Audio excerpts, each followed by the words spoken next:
Again, do it. The president was speaking at the church in Charleston where 9 people were murdered by a white supremacist in 2016. Your money at this moment, the Dow Jones average has turned upward now, up on the day 150 points right now, and the NASDAQ still strongly up 287 points right now. And our KSL weather, the snow is like a train. It's coming. We'll have that next. KSL News Time 101. News doesn't just mean information or dates. It's the story of our local history being told in real time. Be a part of the story. This is Tim Hughes and Amanda Dixon. We hope to be a part of your story. We have you covered on KSL News Radio. It's a mystery where Old Spice finds its amazing scents like Himalayan sea salt, but I'm thrilled they have because no other body wash exfoliates and moisturizes 24/7 like Old Spice Gentleman's Himalayan Sea Salt Body Wash. Now, if only there was a mountain range separating the Indian subcontinent from the Tibetan plateau where I could hide my Old Spice and keep my family from stealing it, my impossibly smooth skin will finally be safe. At Grainger, we're for the ones who specialize in saving the day and for the ones who've mastered the art of keeping business moving. We offer industrial-grade supplies for every industry with same-day pickup and next-day delivery on most orders, all backed by real people ready to help. So you can get the right answers and products right when you need them. Call, clickgrainger.com, or just stop by. Grainger, for the ones who get it done. They say it takes 10,000 hours to become an expert. You may not have that kind of time for weatherization, energy efficiency, and appliance rebates, but we do. Dominion Energy's ThermWise program has experts who know where and how to save money. They help homeowners and businesses find simple ways to conserve natural gas and rebates through upgrades that may help to save even more. We put our energy into helping you conserve it, so you can spend your 10,000 hours becoming an expert in what matters to you. Start with a home energy plan at thermwise.com. Introducing Yes, heating, air conditioning, plumbing, and electric. We're bringing all of Utah's favorite HVAC, plumbing, and electrical brands under one roof. Maximize your energy savings with a new energy-efficient heating and cooling system from Yes, and you could save up to $4,500 through possible tax credits and other discounts. Purchase a new system today, and Yes will buy back your old inefficient HVAC system. Visit theyesmancan.com to schedule your appointment. Call now or visit theyesmancan.com for details, terms, and conditions. Jeff Kaplan here for my good friends at Advanced Window Products. Jake Weber and Nate Orchard are spreading the holiday cheer with their biggest sale of the year. If the wind whistles through your windows, if you want a fresh new look for your number one investment, your home, call Advanced Window Products and take advantage of this incredible end-of-year sale. Replace all of your windows and frames and you get $2,500 off. But that's not all. You get a free premium glass upgrade. Insulate your home against the cold with double pane windows and stylish frames, any style, any color, and they're built custom right here at their headquarters in Salt Lake City for 37 years. They build the windows, they install the windows, and they guarantee them for life. Plus, an additional $2,500 off and a free premium glass upgrade. You can save now, pay later, so take advantage. Call now, Advanced Window Products, 801-850-9100, 801-850-9100, or visit advancedwindowsusa.com. Traffic and weather together brought to you by Sinclair. Save up to 20 cents with DinoPay. Here's Michelle Rowe. Well, we're looking at a nice drive right now if you're on I-15 all the way from Tremont and down to Santaquin. We do see a little bit of slowing, though, if you're on SR36 right by Bates Canyon Road. It's 2024, time to get Zero Resified. With Zero Res, this month, get one room of carpet cleaned starting at $25 per room with promo code 25RM. Book today at zerores.com/Salt Lake. I'm Michelle Rowe in the KSL Traffic Center. KSL weather, dry and cold through the rest of the day. The cold front will bring more snow tomorrow with additional snow expected on Wednesday and off and on through the rest of the week. And right now we're at 28 degrees. It's partly cloudy. I'm Dan Bomas from the KSL Common Spirit Health Studios. Listen online at kslnewsradio.com. We're Utah's news, traffic, and weather station. Inside Sources. Inside Sources. America's voice of reason. Boyd Matheson on Utah's home for elevated conversation. Inside Sources on KSL News Radio. Well, this week, Congress is returning to work. The Senate returns today. The House returns tomorrow with a very tight deadline to keep the government open. Of course, whatever the deal is to fund the government will have to navigate its way from the Senate to the House and all the way to the president's desk. But will that path actually have to also go through the southern border? Let's begin. Think you know the news of the day? Think again with Boyd Matheson on KSL News Radio. Well, there's a lot to discuss when it comes to funding the government. The clock is ticking towards January 19th.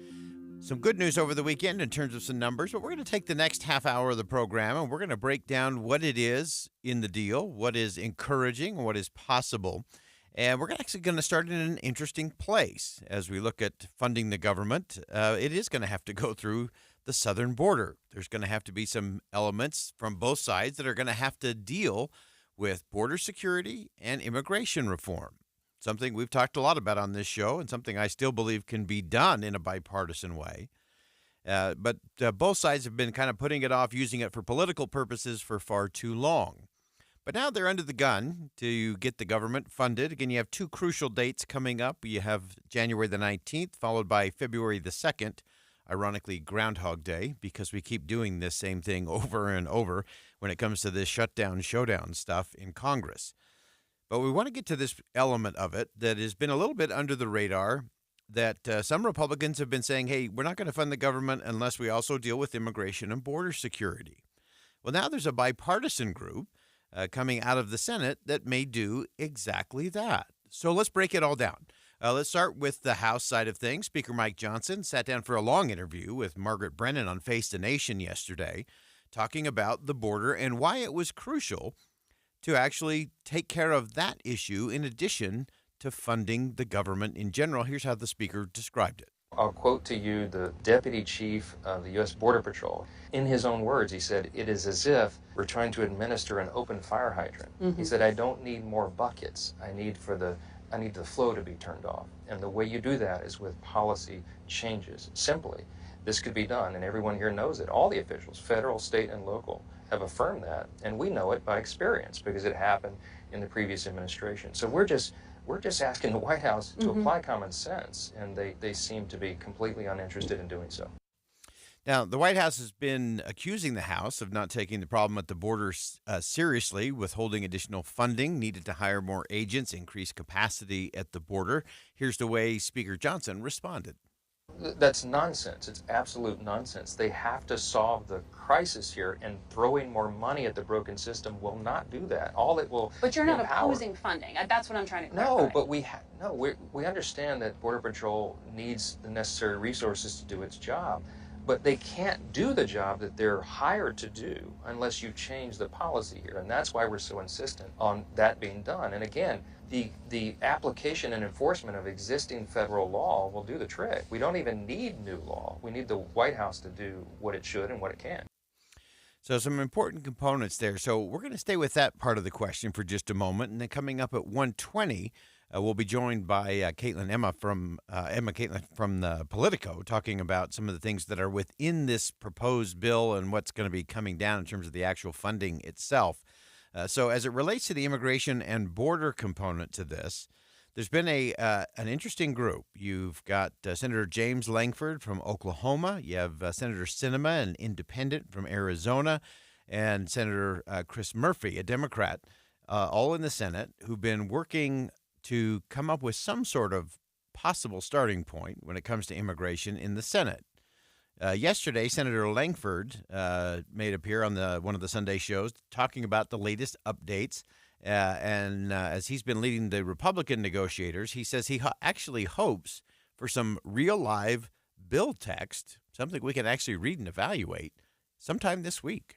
So we're hoping to get text out by later on this week, but nothing's been done in this area for decades. As you know full well, the Biden administration has authorities they're choosing not to use, but even during the Trump administration, they struggled in certain years because they're limited in some of the authorities that are there. So there's a desperate need in the change in the way we handle asylum, in the process that we actually do for asylum. We've got to in, catch, and release. That means we've got to have more bed space to actually be able to process. We've got to have more people to be able to process, but we've got to fix the process as well. So it's not just a dollars issue.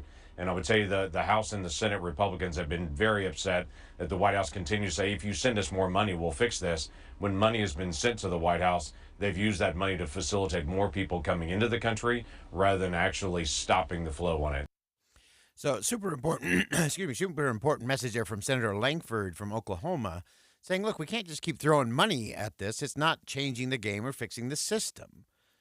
So we got to get to the policy and fix the policy component. He talked about what needs to actually happen to get a proposal on immigration passed all the way through both chambers and signed by the president.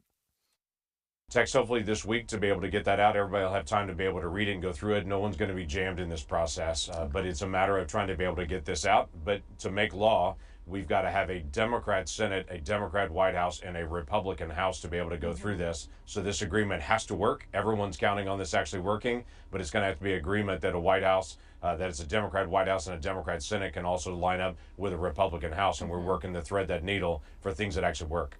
Now, I love that Senator Langford said no one is going to get jammed in this process. And what he means by that, they are not going to drop 1,000 or 3,000 page bill, give everybody 25 minutes to look at it, and then call for a vote. So they're actually trying to get the bill text onto the floor of the Senate this week so that people will have time to go through it, which is exactly what the legislative process is supposed to be. He talked about how crucial it was going to be. You have to get Democrats in the Senate, Republicans in the House, and a Democrat in the White House in President Biden. Everyone's got to come together if it's going to become law. Now, one of Senator Langford's tag team partners, Senator Chris Murphy of Connecticut, he's been the lead negotiator for the Democratic side of the aisle. He had recently criticized Speaker Johnson for not working in a bipartisan manner to get that immigration deal. If you're serious about getting results, you have to be working across the aisle. And my impression is that Speaker Johnson has not spent 1 minute trying to work across the aisle to get a deal on immigration. We are trying to work across the aisle in the Senate to get a bipartisan deal on the supplemental. So Senator Langford encouraging a member of his own party, Speaker Johnson, Republican Speaker of the House, to engage. And if the Senate gets something across, that the House should at least get it on the floor of the House so that there can be a real debate. Now the Speaker's got to be able to sit down with the White House and to be able to work out how we're going to actually be able to get there. That's the same thing we're doing as the Senate, to be able to work through how we're going to get Republicans and Democrats in the Senate on board, something that actually makes a difference on our border, and then to be able to get it passed. And in the House, if we can pass this in the days ahead in the Senate, send it over the House can work to improve it, or the House can take a serious look at it and say, this makes real progress on the border. Let's go get this, bank this, and then keep going for more.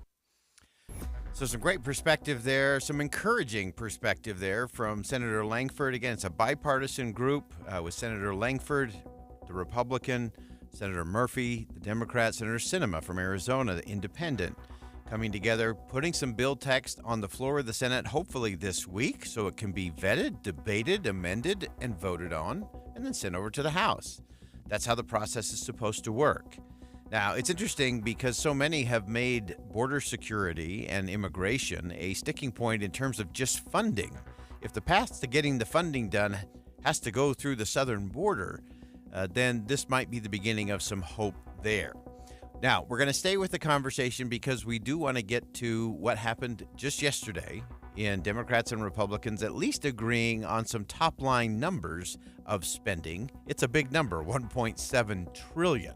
When we come back, Caitlin Emma from Politico is going to help us break that down. What's in it, what's not, where are the cuts, who's going to be happy, who might be upset, and does this have any chance of getting done before a potential shutdown on January the 19th? We'll be right back. Think again on Inside Sources with Boyd Matheson. All of a sudden, it's winter. We need the moisture, and we're getting it. Temperatures in the 30s for highs, lows, teens, and 20s. No matter what your plans are, make sure you bring the big coats. When you're looking for fast updates and reliable on-the-ground info on severe Utah weather, We have you covered at KSL News Radio. When words come out of our mouths and everything sounds fine, no one bats an eye. But if things come out a little jumbled or letters sound different than most, there's speech therapy. But did you know that speech therapy is used for more than just stuttering or disfluency? From articulation to expressive and receptive language to a simple act of swallowing that most of us take for granted, speech therapy can do amazing things for you, your health, and of course your sense of self. That's why Summit Speech Therapy is here. Summit Speech Therapy works with people of all ages, from infants and toddlers who have a difficult time feeding or eating, TBI, stroke, or coma patients, to children and adults with speech problems. So much of it is all related, and Summit Speech Therapy can help. Summit works with all insurance companies as well as private pay options, and the experience can be life-changing. With clinics up and down the Wasatch Front, including Murray, with no long waiting for an appointment. For more, visit summitslp.com. That's summitslp.com. Jazz Plus is here. With Jazz Plus, you can watch games live from your TV, computer, tablet, or phone. So don't miss any of the action when you're at home or away. Can't get enough of your favorite team? Go behind the scenes and see what the team is up to on and off the court. With flexible plans, you can choose what works for you, from full season to monthly, or just pick a single game you want to watch. Sign up and subscribe today at UtahJazzPlus.com. If there's a problem during your siding, gutter, or window installation project, most contractors will try to hide it, ignore it, or blame someone else. It's called passing the buck or turning a blind eye, or my favorite, finger pointing. My question is, where is the accountability? Tim Jr. here from RGS Exteriors, and look, sometimes problems just happen, no matter who you hire. Maybe the wrong color siding gets delivered, despite the order being placed perfectly, or maybe a downspout gets cut short. Honestly, it could be anything. At RGS Exteriors, mistakes are rare. But if something goes wrong, I can absolutely, positively, 100% guarantee you we'll never hide it and we'll never pass the buck. We'll make certain everything turns out right for you. That's people over profits. That's the RGS Exteriors way. For a free estimate on siding, gutters, or windows, call 801-280-3110, rgsexteriors.com, rgsexteriors.com. Do you have an IRA or 401k? It's natural to think of this as being your money, right? But remember, you still have to pay taxes when you withdraw this money in retirement. And you could be paying a lot more in taxes on these accounts than you know. A lot more. Learn the strategies that can help you reduce or eliminate your taxes in retirement. Don't miss a special edition of Retirement Solutions Radio this Saturday afternoon at 3 o'clock.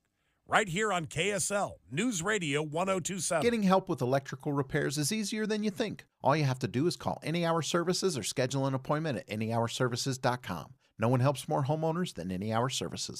Dave and Dujanovic. One of the best ways to get listeners involved in the conversation is to have a clear opinion. Listener participation. We invite phone calls all the time, and Dave and we're learning things from them too. Listen for Dave and Dujanovic 9 to noon on KSL News Radio. With the three things you need to know this hour, I'm Dan Bomas. First, a woman in Provo told police she shot her husband in self-defense. Police are saying her story doesn't add up. Second, passengers aboard an Alaska Airlines flight say they were praying after a part of the fuselage blew out at 16,000 feet. And third, President Biden delivered a campaign speech today at a church in South Carolina where 9 people were murdered by a white supremacist in 2015. Right now, 28 degrees, partly cloudy in Salt Lake City. And back to Inside Sources on KSL News Radio. Get deeper insights on the news from Inside Sources. Welcome back to Inside Sources here on KSL News Radio. It's great to be with you today, as always. We're staying with the conversation as it comes to funding the government. We spent the first segment of the program actually in kind of a roundabout way and what actually has to go through the southern border and some of the progress that's been made. with a bipartisan group in the Senate to actually get something that might make a difference from a policy standpoint, not just a funding standpoint.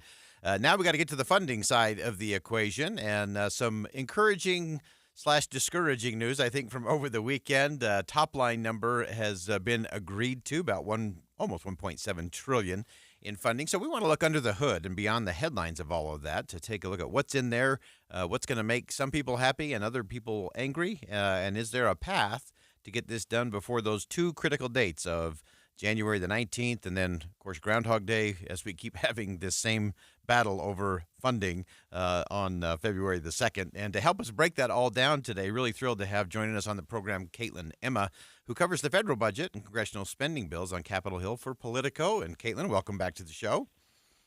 Thanks so much for having me. All right, so give us a little bit of the under the numbers there. We know this has to be done into a bill, and we'll get to that in just a moment. But give us some sense of how did they get to this top-line number, who's going to be happy, and who's going to have to be cajoled a little bit to buy in? Right, so what's interesting about what was negotiated over the weekend is that it was essentially negotiated 7 months ago. What Speaker Johnson and Senate Majority Leader Chuck Schumer's staff agreed to over the weekend is a framework for funding the government in fiscal 24. So we are already into fiscal 24. It started on October 1st. We're well into the fiscal year. But if you sort of rewind, last summer, President Biden and former Speaker Kevin McCarthy negotiated these same exact overall government funding totals. So that really should have set the table for funding the government in the current fiscal year. But what we saw over the last 7 months was, House conservatives just absolutely up in arms over what was negotiated, pushing for months and months and months for these deep spending cuts that were really never going to come to fruition. I mean, they even ousted Speaker McCarthy from, his job for this deal, and what they ended up with was exactly the deal that was negotiated by McCarthy and Biden. So, what we have in place now are just sort of overall funding totals for like the military and domestic programs, and from that flows a dozen appropriations bills. So all of that really has to be worked out in the next few weeks. But like you just said, we're facing one government funding deadline out of two in as little as 2 weeks, so on January 19th. So it's really an impossible amount of time to get a lot of work done. Yeah, it is a lot of work when you take those top-line numbers and then have to start to apply those very specifically within those 12 appropriations bills to get to those actual numbers and then make sure they actually all add up is no small task. And I love that you brought us back to the fact that this was actually negotiated about 7 to 8 months ago. And it also leads to the fact that what they should be working on here in January of 2024 is actually what they're going to have to get done by September for 2025. So we're kind of a year behind as we begin the year. Right. This happens with the appropriations process often. I mean, the government funding schedule is supposed to go one way and it never does. So we're already behind the 8 ball. Like you said, usually Congress would be looking to, the fiscal 25, in a few months that work has to begin, but we're still dealing with fiscal 24. We're right back to where we started last summer. So certainly I think what will be interesting to watch in the next couple of weeks is whether or not congressional leaders can meet these two government funding deadlines on January 19th and February 2nd, and whether Speaker Johnson, suffers any real consequences for basically agreeing to the same deal that Biden and McCarthy negotiated 7 months ago. Conservatives are already very upset. He's already in hot water with a lot of that right flank, so it'll be interesting to watch how that plays out. Yeah, and watching how that is negotiated will be interesting. I thought it was interesting. Some of those top line numbers, those are all pretty general things, but there did seem to be a few little things in there that might appease some of those Republicans, including some of the money that was unspent from the pandemic, as well as some additional cuts to the IRS funding, which of course was a big battleground last year as well. Give us a sense as you look at that. What else is in there that could be positives? What are those that are going to be tricky things to actually get negotiated all the way to that bill text? Right. Well, as you mentioned, Speaker Johnson's office is sort of celebrating, several $billion in what they see as offsets. You mentioned, rescinding unspent COVID aid and speeding up, cuts to the IRS's budget that were sort of already in place by this debt deal. Those things are not like appeasing members of the House Freedom Caucus. They see these things as fundamentally just like budgetary gimmicks that don't actually save any real money. Because when you look at it, basically the Pentagon is under this deal set to get about a 3% funding increase at $886 billion for the current fiscal year, and non-defense funding is going to be set at nearly $773 billion, which is not exactly a win. But, in a negotiation when Republicans are controlling the House, it kind of is a big win for Democrats because it's essentially going to hold funding flat for the current fiscal year, for the biggest domestic programs. So that's really the best that Democrats could do, and they, retained that level, which has been a huge fight over the last 7 months that ultimately just kind of, came to nothing. But, like you said, these numbers now have to be divvied up across a dozen spending bills, and within that, there's a lot of thorny policy issues that have to be worked out. And that's probably going to be like a big point of contention over the next couple of weeks is, how exactly is this, are these numbers split up? Like what contentious policy provisions threaten to, sink various bills? How are all of these things going to be packaged? And, can they meet these two deadlines? Like, will Congress have to pass another short-term extension is another big remaining question because Speaker Johnson has said he's done doing that, but, we're really looking at an impossible deadline of a part of the government shutting down in as little as 2 weeks. Yeah, and so all of that as it continues to unfold. I also wanted to get your take real quick, Caitlin, on we've got this other element out there in terms of funding of aid for Ukraine, for Israel, and then, of course, the border component that we've been talking about as well. Any sense from your connections there and from your perch in terms of how that might play into all of this other spending stuff going on? Right. That is another huge outstanding thing on Congress's plate at the moment, this, emergency funding bill that could include more money for Ukraine, for Israel, for, the southern border, including like these very difficult to negotiate border policy changes. Senators are still actively trying to wrap that up. There's some optimism. It seems like they could be introducing legislative text as soon as this week. That would be a very big deal. But it kind of remains to be seen how that might interact with government funding and whether it will interact with government funding at all. So basically, we're facing the first government funding deadline on January 19th. Part of the government only needs to be funded by that date. And then the rest of the government, including, the entire military, the biggest domestic programs, that has a funding deadline of February 2nd. So kind of like an open question of whether or not, do you consider this emergency funding for Ukraine and Israel with that second tranche of bills? Do we do this entirely separately? How does something like this get through the House? You know what I mean? It's a very difficult thing. So it's really a lot is up in the air right now. There is a lot up in the air, and nothing says welcome to the new year like a couple of big deadlines and a lot of government funding going on. Caitlin Emma always helps us straighten it all out when it comes to the federal budget, congressional spending bills on Capitol Hill. She is with Politico. Great piece at Politico.com. You should check that out today as well. Caitlin, thanks for helping us break it down, and we look forward to continuing the conversation in the crucial days ahead.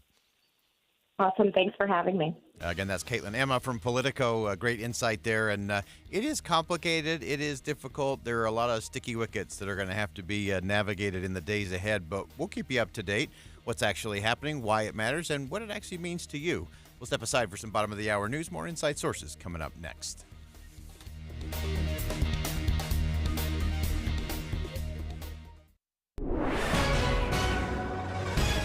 It's 1:30 at KSL News Radio. I'm Dan Bomas. KSL's top local story this hour. If you apply for a job at the University of Utah, you will no longer have to sign or fill out a diversity statement. In his decision to move on from these, UVU President Taylor Randall cited statements made by Utah's elected leaders and directives from the Board of Higher Education.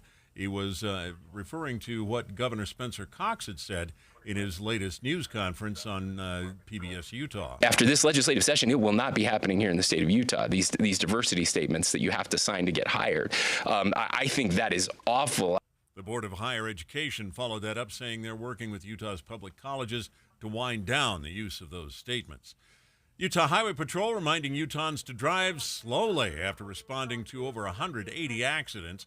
The cars were sliding, getting stuck, and spinning out of control all over the state. And UHP says speed is usually what causes the most accidents in the winter. Our top national story this hour: younger college graduates failing to impress employers. KSL News Radio's Alexandria Bonilla reports. 39% said they avoid hiring recent graduates in favor of older candidates, according to a survey from research group Intelligent. In a survey of 800 employers, 20% of them said they've had a recent college graduate show up with a parent for a job interview. Over half said younger candidates struggled to make eye contact. Some think it has to do with the pandemic. Many Gen Z college graduates spent their last year of college preparing for the workforce at home or on Zoom.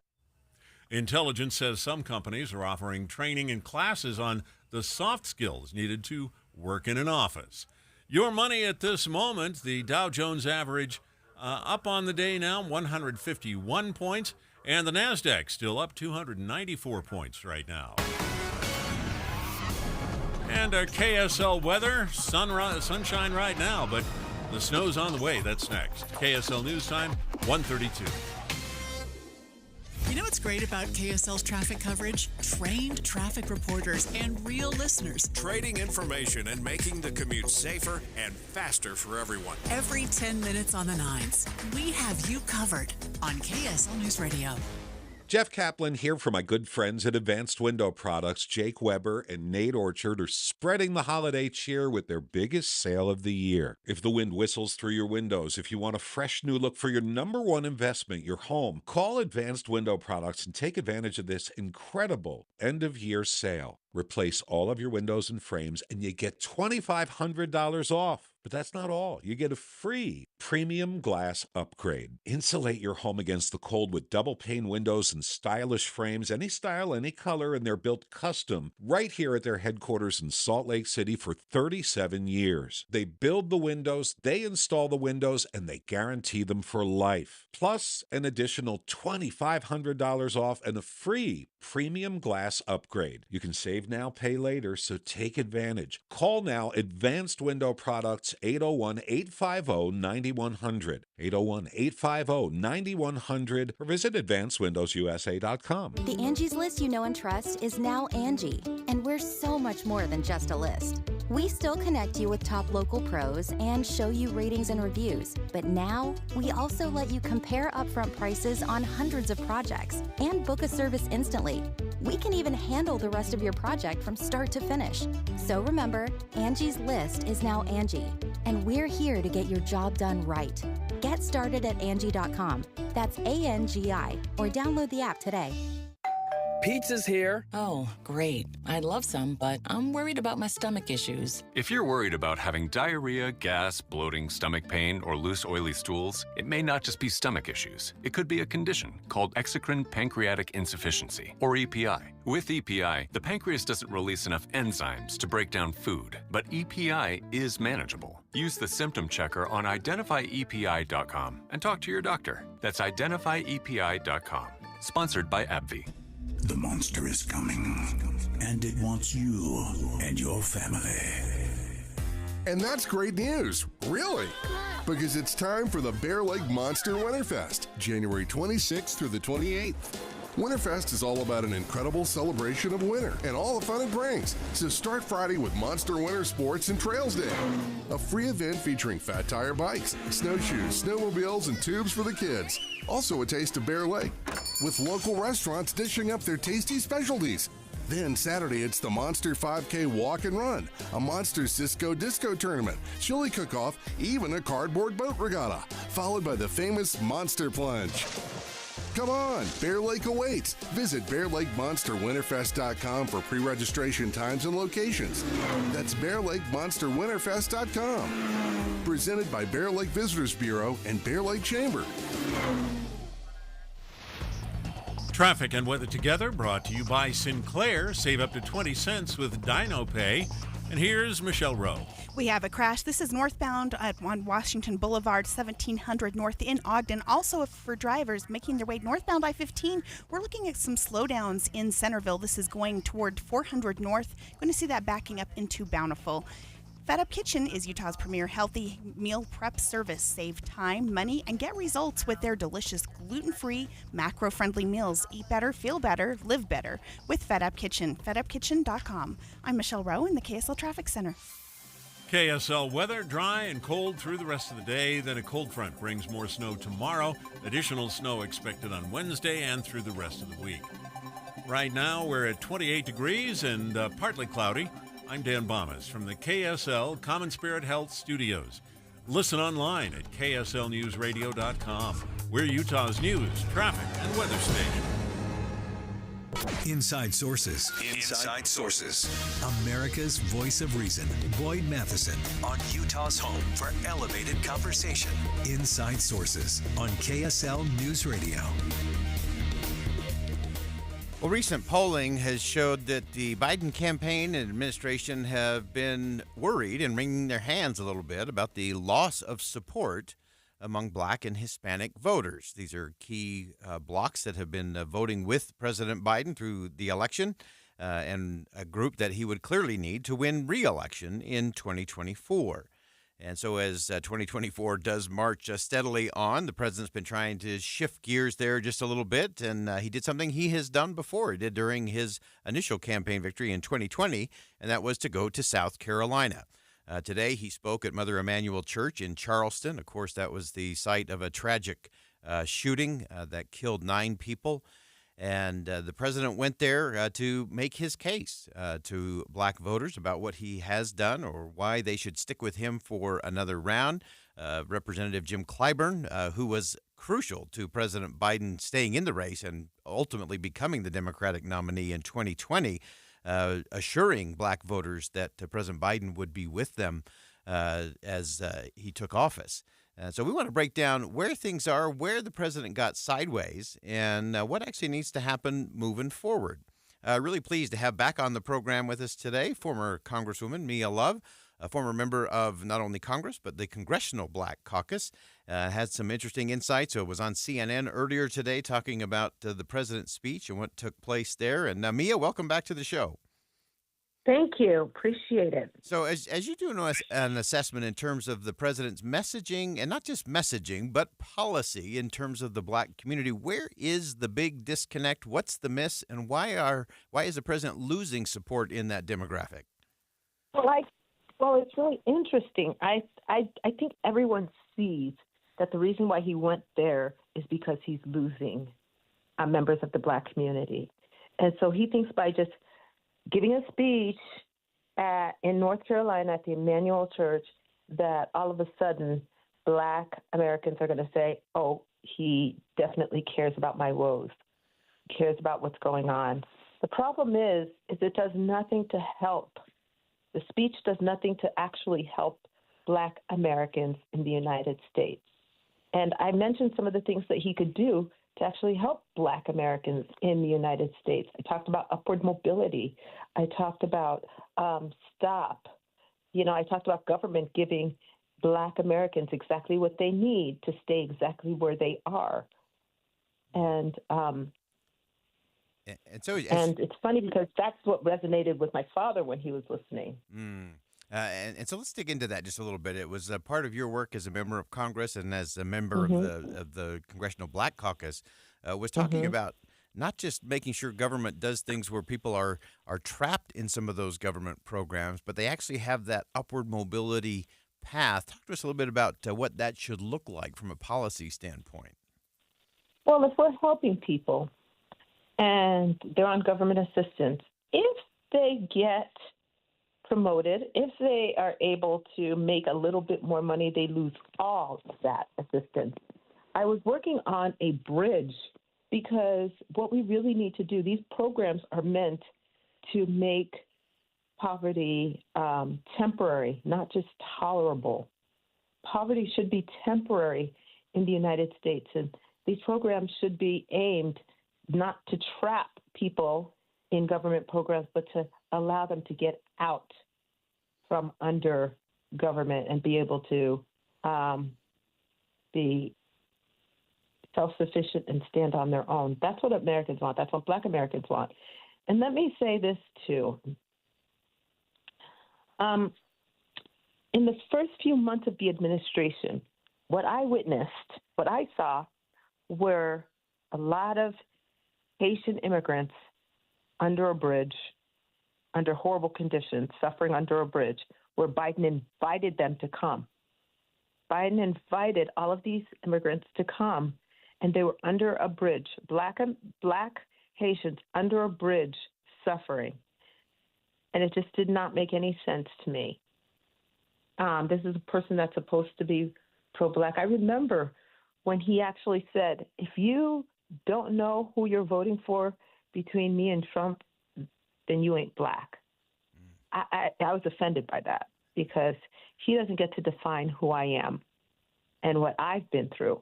He hasn't lived a day in my shoes.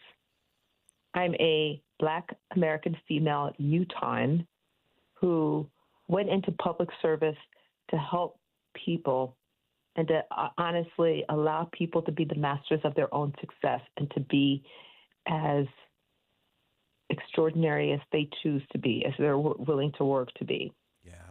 And so as you look at things as things kind of wind up and get rolling here for what will be a contentious and definitely a roller coaster ride for 2024 as we go through House races, Senate races, gubernatorial races, and, of course, presidential races.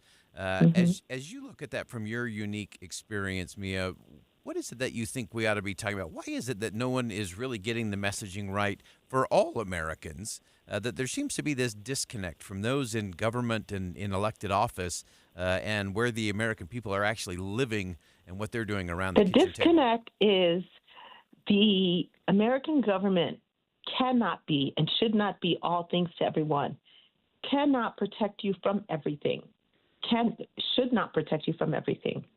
The Americans are tough. They're strong, and they want to, and their experiences will make them stronger. And sometimes I think that government wants to keep people dependent because it keeps those who are in power. It keeps those who are in power because they are now needed, and they have people depending on them. Yeah, such an important message. I think that's the biggest mishap. I think that's why the American people have suffered gas prices going up, have suffered inflation, have suffered all of these things. Because, government was out just completely giving money out, spending money, giving money out, and that really messed up our supply chain. People were out buying things and spending money. It really put our economy, it was imbalanced. We still have people that can't even get into the housing market, right? Because housing is way too expensive. Yeah, and that connection between this government spending, inflation, pricing, all of that, the supply chain is so important. Former Representative Mia Love, great analysis. Really interesting take in terms of where President Biden went today. We'll continue to watch that in the days ahead. We look forward to having you back as things march forward in 2024, and we look forward to talking to you soon. Thanks, Mia. Okay, bye-bye. Great perspective there from former Congresswoman Mia Love. And again, I think the president missed the mark a bit today, and it's one that I worry about. There he was in Mother Emanuel Church in South Carolina, and I think our problem is that we've deified our politics and we've politicized our faith, and I don't think that message works for the American people. We'll step aside for a quick break. More Inside Sources coming up next. 8 days until Utah lawmakers are back on the Hill. Making decisions that affect you. Fewer taxes taken out of paychecks. Tax credits for families, affordable housing, and school funding. This week, KSL tells you everything you need to know about the upcoming session. Wednesday, school safety and curriculum. Thursday, AI and technology. Friday, anything affecting taxes and your money. Listen this week, Eye on the Hill 2024. On KSL News Radio. Hercules Credit Union is always about taking action, making positive things happen, and helping you grow stronger financially. They don't just talk about it. They don't just tell you you're special as a customer. They show it. They put those words into action. And right now, they're doing that in a really powerful way. If you open up a new checking account at Hercules Credit Union, they're going to automatically upgrade you to a premier checking status without any monthly fees. With that, you'll get the ultimate in identity theft protection, travel benefits, cellular care coverage, and so much more. Again, all you have to do is qualify to be with a new checking account, and you'll get upgraded to a premier checking account for free. You can find their locations in Taylorsville, Harriman, Riverton, or Salt Lake City. Or as always, with our friends at Hercules Credit Union, you can just find them online at HerculesCU.com. That's HerculesCU.com. The new year is here, and it's time to take advantage of Zerorez's best deal of the year. Carpets, tile, rugs, upholstery, basically every surface in your home can be Zeroresified. Don't DIY it. Call Zerorez because you know it's safe and effective. Have you even Googled the company? They have a 4.8 rating on Google with over 3,300 reviews. The Zerorez Gotta Love It guarantee makes it easy to get what you pay for. Yeah, Zerorez absolutely stands behind every cleaning. Go ahead and get clean, but don't miss the best deal of the year. Get back to clean and get carpet cleaning for just $25 per room with promo code 25RM and 24% off upholstery cleaning with code SOFA24. Call Zerorez right now, 801-288-9376, or go online at zerorez.com/Salt Lake and say you want the station special. Zerorez. Spell it backward or forwards. It spells the same. In this market, you'll find Fisher Investments is different than other money managers. Different how? Aren't we all just looking for the hottest stocks? Nope. We use diversified strategies to position our clients' portfolios for their long-term goals. You don't just provide cookie-cutter portfolios? No. We tailor our clients' portfolios to their goals and needs. But you still sell investments that generate high commissions for you, right? No, we don't sell commission-based products. We're a fiduciary, the highest standard of care for a financial advisor. It means we're obligated to act in our client's best interest. So when do you make more money? Only when your clients make more money? Yep, we have one transparent management fee structured so we do better when our clients do better. Sounds like you really look out for your clients. We do, because our priority is helping them achieve a comfortable retirement. That might be why most of our clients come from other money managers. Visit FisherInvestments.com to find out why investors like you switch to us. Fisher Investments. Clearly different money management. Investments in securities involve the risk of loss. Up to a 30% upfront bonus and 12% per year guaranteed growth for retirement. I'm Jeff Jr. with Trajan Wealth, and these are the highest guarantees with annuities I have seen in my life. When interest rates are this high, there are silver linings, and annuity guarantees are one of them. Up to a 30% bonus upfront for retirement income. On $100,000, that's up to $42,000 guaranteed in the first year. And it's because of the economy and its high interest rates. Don't let anyone, especially another financial advisor, tell you it's not true. Up to 30% upfront just for opening an account and up to 12% per year guaranteed income growth. Don't miss out. This won't last forever. If you have an old 401k, get up to 30% upfront and 12% guaranteed growth for income today. Call 801-899-7600. That's 801-899-7600. Guarantees are based on the claims paying ability of the issuing insurance company.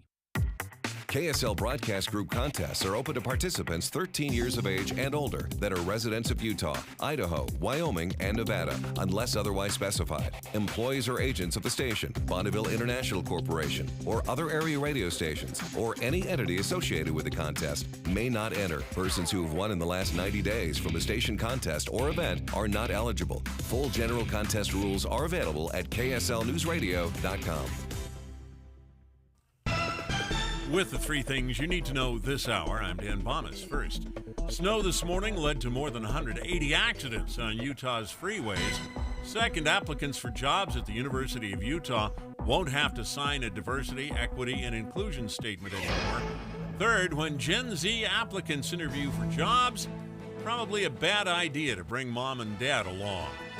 Right now, 28 degrees, mostly cloudy in Salt Lake City. And back to Inside Sources on KSL News Radio. Hear elevated conversation on crucial issues. Boyd Matheson on Inside Sources. Well, often as we look at conversations around welfare system programs, we often hit the wall pretty quickly as it goes to left, right, red, blue, Democrat, Republican, going to the extremes. One side points to $34 trillion of national debt and personal responsibility. The other highlights skyrocketing costs of living, social safety net, and all of those things. And we want to get past all of the headline components to that and get underneath it just a little bit. There is a role for government to play, and if government is going to play a role, they should do it incredibly well, and it should produce the right results. And so to ask and answer some of those policy questions in terms of what's really going on and why, really pleased to have joining us for the first time on the show, Sophia Hamilton. She's a social mobility fellow with Young Voices. That's a nonprofit organization, highlights and promotes contributions to young writers. And Sophia, a great piece in Reason.com, talking about welfare being great, but not necessarily for the right people. Tell us about that. Well, thank you so much for having me on today, Boyd, and I'm glad that you liked the piece. So for my article in Reason, I had looked into the welfare system, particularly in Washington, D.C., and looked at welfare benefit cliffs, which is what happens when someone suddenly loses benefits because of a slight increase in their income, which pushes them over the welfare program's income eligibility threshold. So to show this phenomenon, I really wanted to show a real story of an individual in Washington, D.C. And so I spoke with a woman named Christy Gardner, who's lived in Washington, D.C. her entire life and has struggled through poverty and other issues and is currently on welfare, but her benefits have decreased dramatically. Some of the benefits she received have decreased over 90% in the past year, even though her income hasn't changed. It's been because of other programs she's received, like being reaching the age to be eligible for Medicaid. And so she's no better off. And so instead of relying on the government, has turned to nonprofit organizations to help bridge this gap in her income. Yeah, and that's such an important thing. I've shared the story on this program before. I actually watched this in real time down in southern Utah. A young man who had been in prison, had been on drugs, been in the gang, been on the street, got his life together, got a job, got his children back, got housing. And I remember him coming into the office there, and he was so excited because he'd gotten a raise at his job because he was doing so well. And I remember his caseworker looking at him and saying, you can't accept the raise. You'll lose everything. You'll lose the kids. You'll lose the house, and these cliffs that you talk about. And so sometimes we end up with government programs well-intended, but often end up trapping people, or as we were just talking with former Representative Mia Love, that often they give people exactly what they need to stay exactly where they are. So how do we start changing that dynamic, and how do we do a better job of creating that upward mobility and a glide path, I guess, rather than those cliffs that you're describing? It's a really hard thing to do, to fix the welfare state, because it's expanded dramatically. The welfare programs are administered at the federal, state, and even local levels, and they're incredibly confusing. There's different income eligibility levels for every program at these different levels. And even just at the federal level, there's over 100 different welfare programs. So to make it simpler for individuals and for these government offices, we need to consolidate these programs. There's a lot of programs that are very alike that administer food or clothing, and there's a lot of redundancy in the welfare state. And so consolidating would help a lot with program costs, of administrative costs, and it would lessen the bureaucracy of these programs. But that would really only be a start. To really then address the benefit cliffs, there would need to be a more gradual phase out of these programs. And that would be quite a tricky thing to do, because it would mean spending more money, but in the long run, the government would hopefully be spending less money, as these people would be pushed out of poverty instead of being stuck on these programs forever. They'd be able to get jobs and not be discouraged to take that raise, like the man that you were speaking about, because if they take that raise, they can still get a benefit that makes sense for the money that they're going to be making in the new job. Yeah, and that's so important, because if they don't take that first job, then they don't get the next job, or they don't get that next raise or that next promotion. And if we really want upward mobility and self-reliance as the goal, you got to have a path to actually get there. And whether it's a single dad or a single mom, and suddenly they're saying, well, okay, if I take this job that's going to have a negative impact on my children, no one's going to do that. That's just common sense. I'm going to do what's going to be best. And so often we end up treating people like liabilities to be managed rather than people with infinite value and potential to be developed. And so as you've dug into this, Sophia, give us a sense, especially coming from a younger American, looking at, one, how do we deal with the duplicative nature of a lot of those programs? How do we change the mindset, especially at the federal level, to say, look, we have all of this bureaucracy. It's time to really assess that to make sure there's no waste, fraud, or abuse, but mostly that we're actually getting results that are being more helpful to those that we're trying to help. That's such a great question. And I think both the left and the right looks at welfare completely wrong. The left looks at it, we need to spend more money, create more programs, so these people are getting more help. And then the right thinks that we need to slash everything. These people are lazy, but we know that that's not the case. They're rational beings. They're going to take the money that they can, and if a job will push them out of a program, they're not going to take that job. They're not going to take that raise. So we need to find some middle ground of something that makes sense. So consolidating the programs, having more gradual phase out of these benefits, having programs where they're encouraged to work and where you're pairing these cash benefits in the welfare programs with also helping like job training and finding employment and also housing. So it's a more well-rounded program rather than just handing cash and then taking it away the second that they do what they're supposed to be doing the right thing that the government is telling them to do, what society is telling them to do. Instead of punishing them, you're encouraging them to work ahead and make a better life for themselves and their children. Yeah, absolutely. Sophia Hamilton, Social Mobility Fellow with Young Voices. Great piece at Reason.com. You should check that out today. Sophia, we appreciate you joining us, and I think this is the beginning of an important conversation. We had Joseph Grinny on our program last week, and so often we look at these issues and we think it's an asset problem, that they just need more assets, more funding, more cash. Sometimes it's behavior, sometimes it's skill set, but it's providing a different kind of path. But it all starts with a different kind of conversation. So, Sophia, thanks so much for helping us start that conversation. We look forward to having you back on the show soon. Of course. Thanks for having me, Boyd. Again, that's Sophia Hamilton, a Social Mobility Fellow with Young Voices. And this is really a great piece because so often we're looking at it backwards. And I think Sophia got it exactly right. Republicans are not looking at the issue the right way, and Democrats are not looking at the issue the right way. Because it's not about just spending more money, and it's not just about slashing money.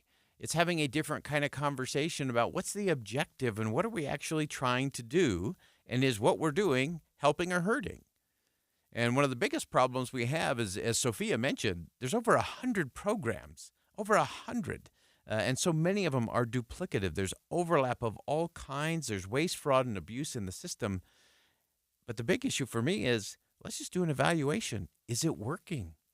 Is it helping people get out of poverty? Is it helping them with upward mobility?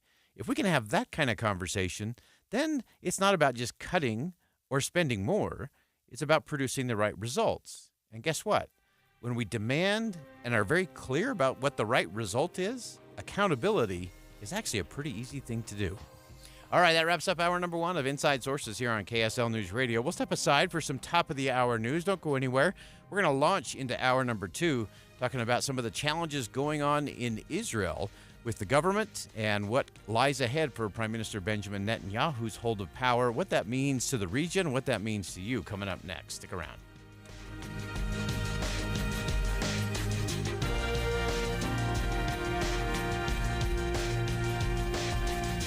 KSL FM Midvale. KSL Salt Lake City. From the KSL Common Spirit Health Studios, this is KSL News Radio. Utah's news, traffic, and weather station. It's 2 o'clock at KSL News Radio. I'm Dan Bonas. KSL's top story this hour. With snow on the way, now's the time to get ready. Hillary Kellner with the Utah Department of Public Safety says your best bet is to stay home when you can. If you have to leave the house, pack your car or purse with all the things you might need. Mainly people just being prepared with what they need while they're out and about, because that's the times that they tend to be caught off guard. Kellner recommends carrying extra medication, water, blankets, and your emergency kit if you have to head out during a storm. People can get stuck for extended periods of time and might need those items. Your top national story this hour from ABC News. The man seen on viral video attacking a judge in Las Vegas was back for sentencing on Monday. Last week, he refused to leave his jail cell. On Monday, he was forced to appear in court. ABC's Alex Stone reports. Last week, chaos in the courtroom when 30-year-old Deober Redden jumped, flying over the bench and attacked Judge Mary Kay Holthus as she was sentencing him for a baseball bat attack on a victim last year. Today, he was back, this time surrounded by police, in shackles, a spit mask, and gloves to prevent him from scratching. The same judge giving him up to 2 years in prison on the original charges. He'll have to go back to court on new charges for the courtroom attack. Alex Stone, ABC News. Your money at this moment, the Dow Jones average strongly up toward the end of trading today, 216 points right now, and the NASDAQ up 319. Our KSL weather, we have sunshine at least through the rest of the day until the next storm. KSL News Time, 2:01.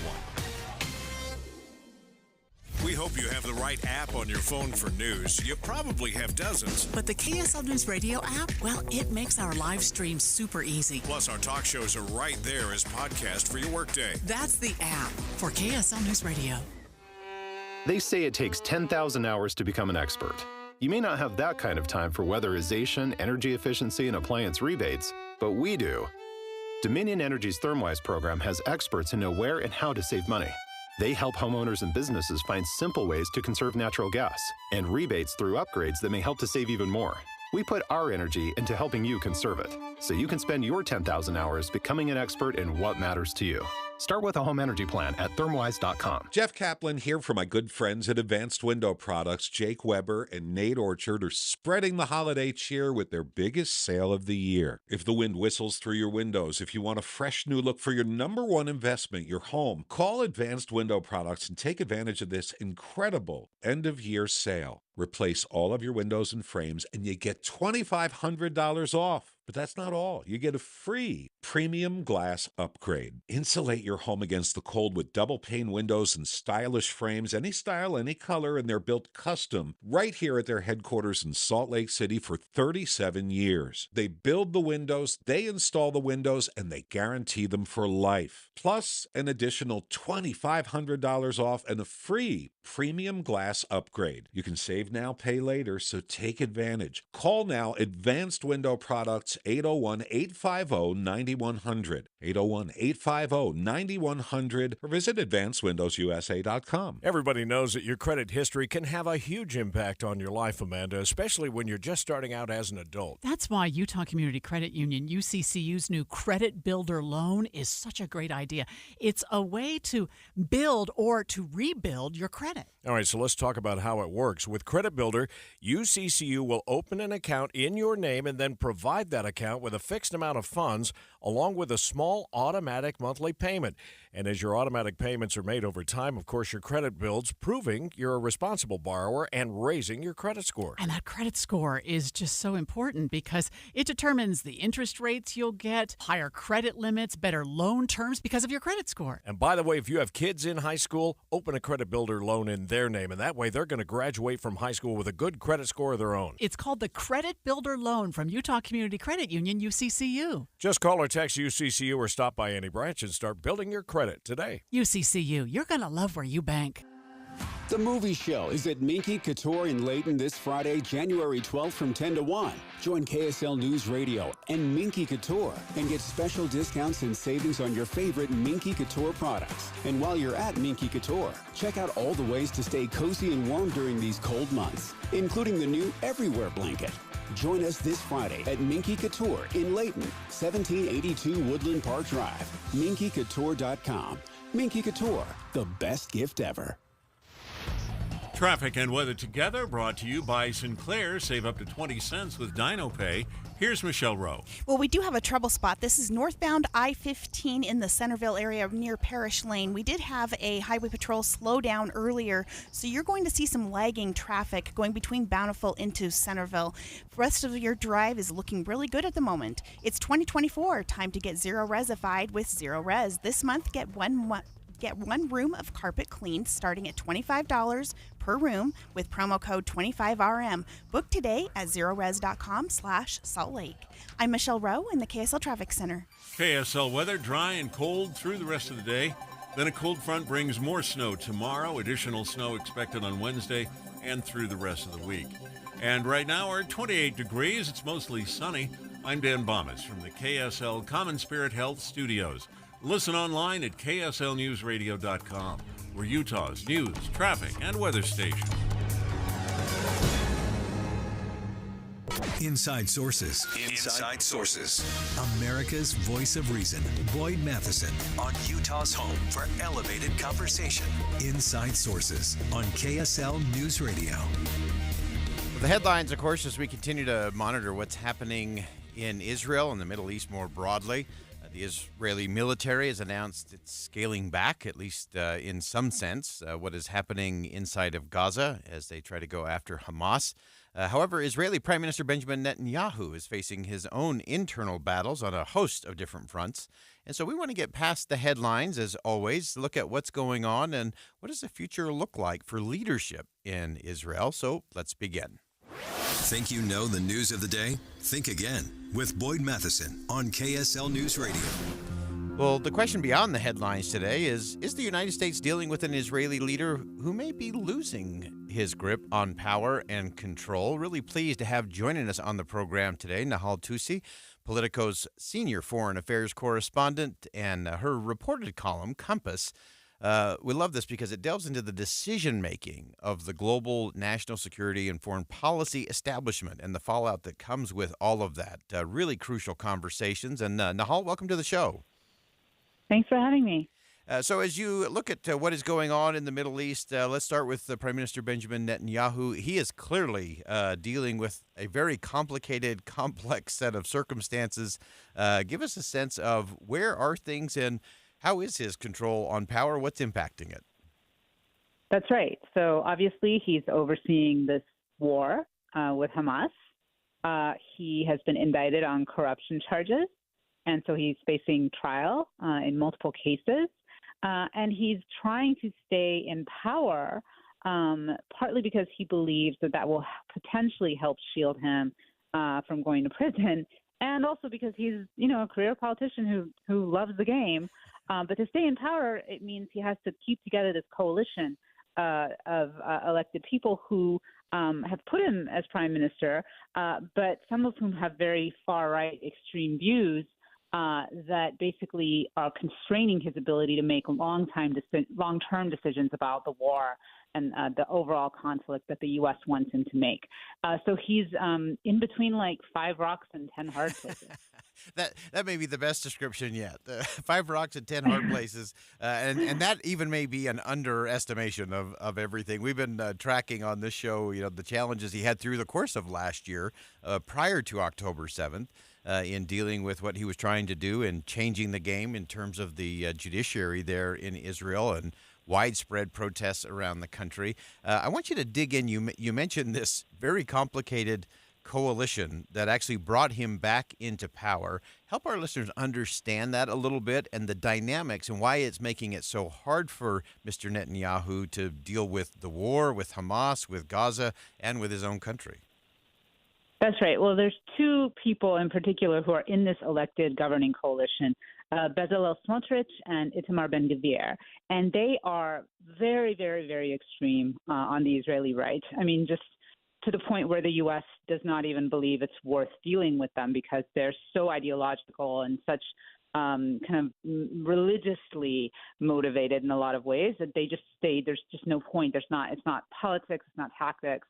And they have very deep anti-Palestinian views. They have been calling for the Palestinians to be expelled or voluntarily migrate out of Gaza. They want to build settlements across the West Bank and Gaza now, and basically take over this whole area. So, Netanyahu gave them positions as ministers, finance minister, national security minister. And although these two guys are not in the war cabinet, the emergency war cabinet, they still have a lot of influence over the types of decisions Netanyahu can make. And that includes decisions that would affect the long-term situation, such as strengthening the Palestinian Authority, that sort of thing. And Netanyahu himself is on the right side of the spectrum. Not that there's much of a left in Israel, but these guys are very, very extreme, but he needs them to stay in power. So there's certain things he's just not willing to do. And they have a lot of influence right now. That's for sure. Yeah, no question about that. And as we look at how that impacts us right here at home, we know there's just been a steady parade of officials from the Biden administration going to Israel since October the 7th. A lot of negotiations, a lot of conversations, State Department, Secretary of Defense, you name it. Everybody's been there, I think, over the last few months. How does the current makeup of what's going on inside? I think Israel had that moment after a crisis like that where everybody comes together. And now you're entering this phase of, okay, if Netanyahu is supposed to be the defender, how did this happen? If he's the one to lead us out, what does that look like? Give us some sense in terms of what that means for the United States in terms of how things are navigated moving forward. Yeah, well, the U.S. has sent so many representatives to see Netanyahu and reached out to him in other ways that people are calling it Bibi sitting because his nickname is Bibi. But it basically just means that the U.S. is really trying to think long term, and the Israelis are not really there yet. They are they're doing more behind the scenes on the long term thinking than people realize, but they're still very much focused on fighting the day-to-day war, and so there's a tension there. But in doing so, they've really hurt their standing globally in the eyes of many other nations because of the very high death toll among Palestinian civilians in Gaza, more than 22,000 at this point. And the U.S. has been defending Israel no matter what. And so it's the situation where it's just hurting the Israeli standing globally. It's hurting America's standing as a result. And when it comes to long-term goals, for instance, the U.S. wanting to rally the world to support Ukrainian civilians, it's harder to do when people say, well, why aren't you doing more to protect Palestinian civilians against what Israel is doing? So it leads to questions of hypocrisy and double standards and things like that. And it just weakens some of the U.S. arguments on a lot of things globally. Yeah, so complex and so interconnected, I think, is the irony of all of these. It does show how interconnected all of this is around the world and the United States' unique role. From your unique perch, Nahal, give us something that you're watching for in the days or weeks ahead. We know that, of course, that Secretary Blinken is back in Israel on his way there today, hitting other spots in the Middle East. What's on your radar or just under the radar that we ought to be watching for in the days ahead? Well, look, I think the question of a broader regional war, it's one that I didn't delve too much into or really into in my column today, but it is a really important one. Israel is now striking targets, or has been really, but higher level targets of Hezbollah in Lebanon, as well. They're going after targets in Syria. There's the Red Sea situation with the Houthis. Iran has a hand in so many of these things. The Iraqis feel like they're being drawn in.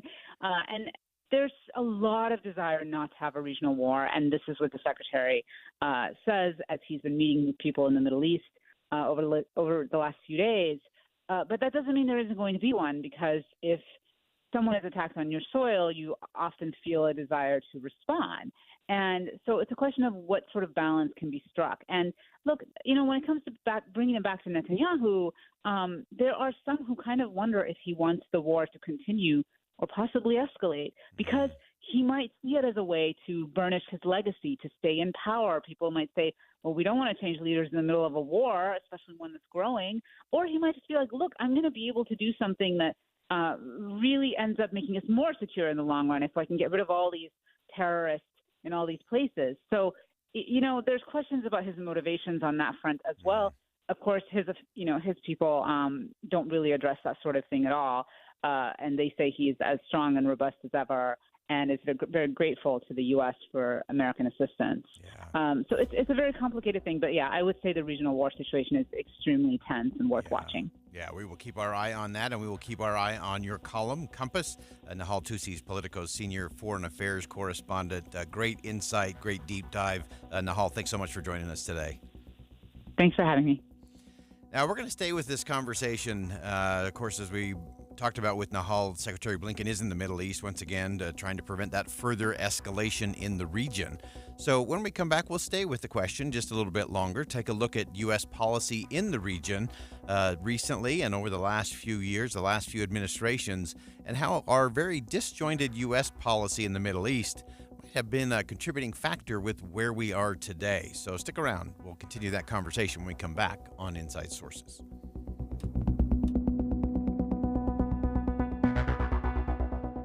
Think again on Inside Sources with Boyd Matheson. The Cougars tear into their first Big 12 conference games. Dawson Baker, the three-point maker. Tuesday at 6, it's BYU, Baylor. BYU, Baylor. Pre-game coverage. Tuesday at 6 on Utah's legacy home for the Big 12 and the BYU Cougars. KSL News Radio.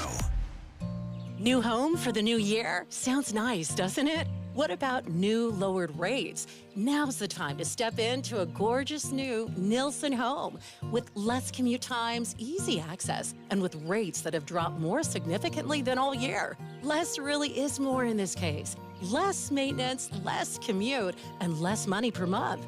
Move north with Nilsson Homes. Choose from beautiful townhomes to Rambler communities for all stages of life. Most of all, Nilsson Homes are move-in ready and close to what you love and enjoy with easy commutes. Nilsson Homes has been building across the Wasatch Front for over 45 years, accommodating all the things you need, combined with the things you love. Make sure to ask about end-of-year promotional savings. Experience your new home for the new year. Visit Nilsson Homes Communities at nilssonhomes.com. NILSON homes.com. That's nilssonhomes.com. Ew, gotta get rid of this old Backstreet Boys t-shirt. Tell me why. Because it stinks, boys. Tell me why. I've washed it so many times, but the odor won't come out. Tell me why. No, you tell me why I can't get rid of this odor. Have you tried Downy Rinse and Refresh? It doesn't just cover up odors, it helps remove them. Wow, it worked, guys. Yeah.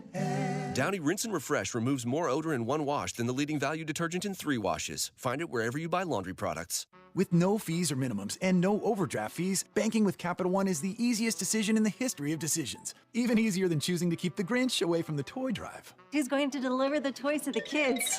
What about me, the Grinch? No. Yep, even easier than that. You steal the presents one time. With no fees or minimums and no overdraft fees, is it even a decision? That's banking reimagined. What's in your wallet? Terms apply. Capital One NA, member FDIC. Copyright Dr. Seuss Enterprises. Copyright Turner Entertainment Company. It's that time of year. Time for the amazing Utah Auto Expo. Friday, January 12th through Monday the 15th at the Mountain America Exposition Center. This is your chance to see the newest cars, trucks, and electric vehicles all at one location. Test drive vehicles from Jeep, Dodge, and Ford, including the new Ford Lightning and Mach-E. Lots to do for the whole family, and parking is always free. It's the Utah Auto Expo. The 12th through the 15th, Mountain America Exposition Center. Go to AutoExpoUtah.com for discounts. Looking for the best show deals on new and used RVs? You'll find them only in Ogden during the Northern Utah RV Show. January 11th through the 15th, we're bringing in new and used inventory and low show pricing inside the Golden Spike Event Center. For 4 full days, shop new and used travel trailers, fifth wheels, toy haulers, motorhomes, and more from the nation's top brands. Find early season discount pricing on all new models and fantastic used RV discounts like a 2011 Dutchman 185 DB Sport for just $9,995.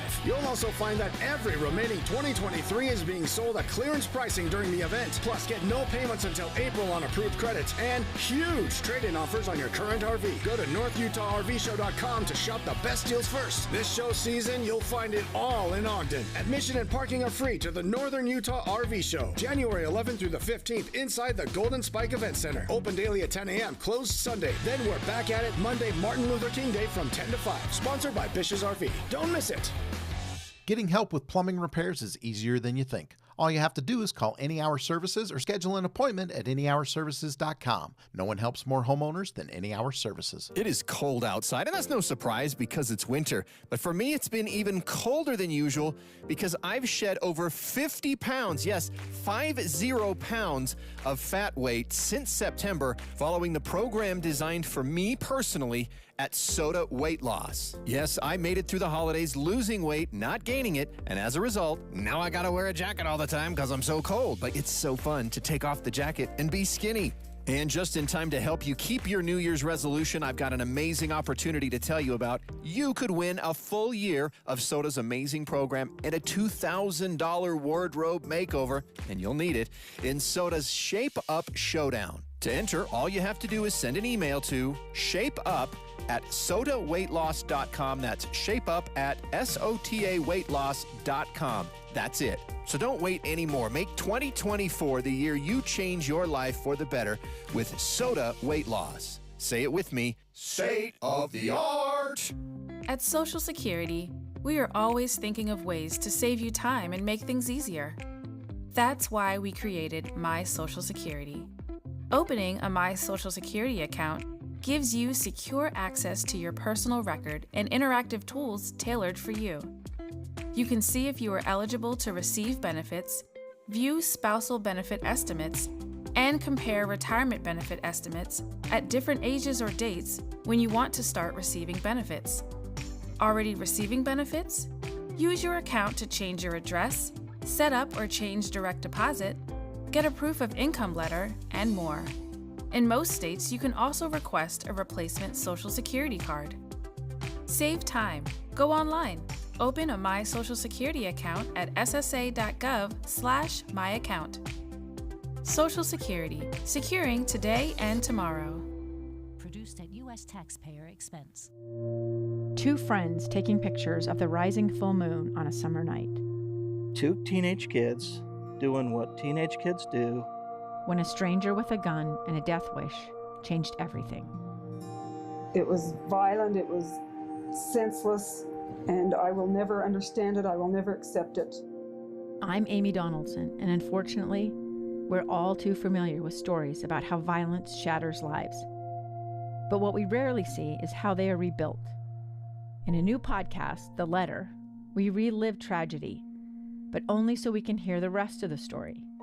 The struggle to reclaim lives, the realities of grief, and the possibilities of forgiveness. I believe in miracles. Sometimes I thought, there are no miracles. Yeah, there are, and this is a big one. Follow The Letter at theletterpodcast.com or wherever you get your podcasts.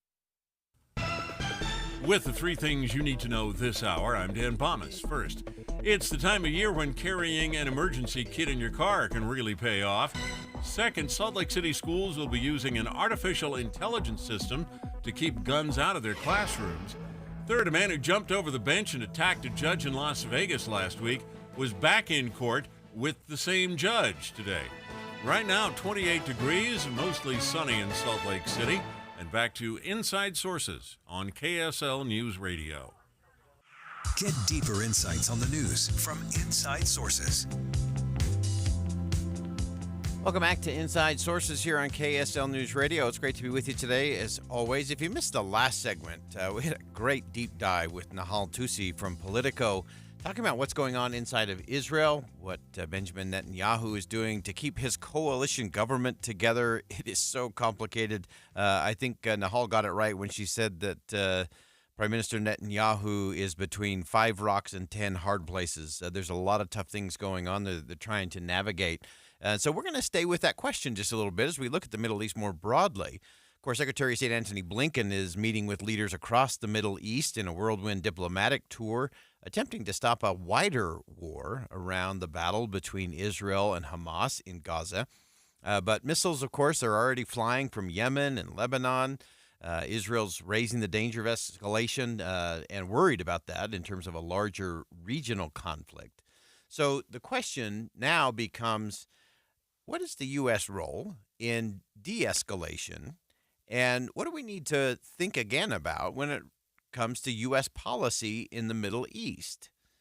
This is something that caught our attention earlier today with a great piece by Shay Kateri, is the Vice President of Development, a Senior Fellow at the Yorktown Institute, talking about kind of this disjointed and sometimes incoherent Middle East policy.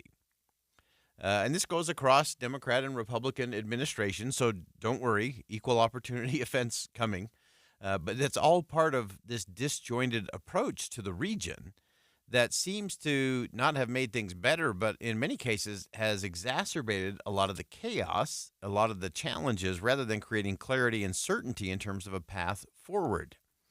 So as we look at some of the challenges there in terms of what is going on in that broader Middle East and what our policy has been. Again, I want to go to this piece that I referenced, Shay Kateri. This was in National Review magazine, talking about America's incoherent Middle East policy. Again, goes across Democrat and Republican administration, so equal opportunity offending is on the horizon here. That's what we do. Shay, welcome to the program. Oh, we lost him. Oh, sorry, we've lost Shay Kateri. We'll try to get him back on.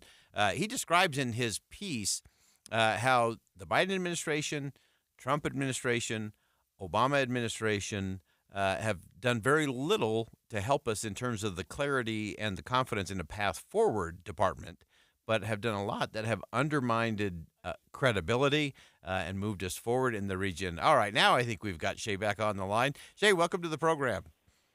Hi, thank you for having me, and I apologize for the call failure.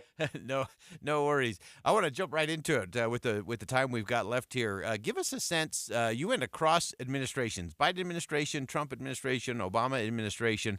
Give us a sense of kind of this incoherent strategy and the impact it actually has had on the region. So the United States is a democracy, and for good reasons. The last three administrations, including this one, have reflected the view of Americans that Americans are tired of the Middle East and have wanted to do less. The problem has been that the facts of the Middle East have intervened against this desire. And this includes that quite a few of the most important choke points, naval choke points that are imperative for global trade and the prosperity of Americans are in the region. This includes the Dardanelles. This includes the Red Sea, which is the problem here. This includes the Strait of Hormuz, where much of the Middle East oil, much of the global oil comes from. And because of this, Americans keep going back in, as well as our adversaries there, such as now the Houthis and Hamas, and in the past the Islamic State, make it clear that these are uncivilized savages who are not to be, whom we cannot coexist with. And we keep going back in because of these facts against our desires not to be involved in the Middle East. And the problem has been that we finance our Middle East strategy according to our desire, which is fewer capabilities for the Central Command that oversees the Middle East. That's the U.S. military command that oversees the Middle East.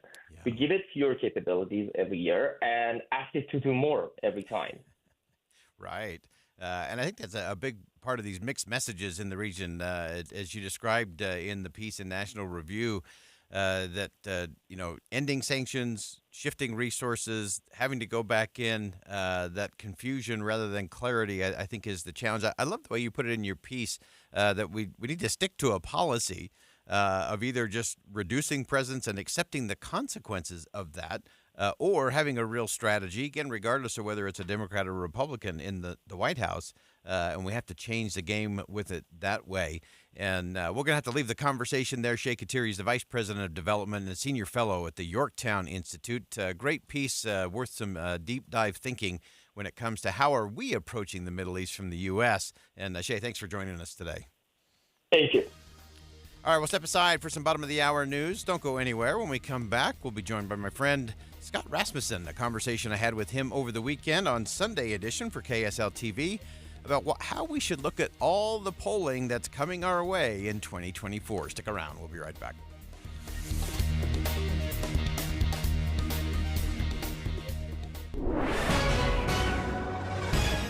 It's 2:30 at KSL News Radio. I'm Dan Bomas. KSL's top local story this hour.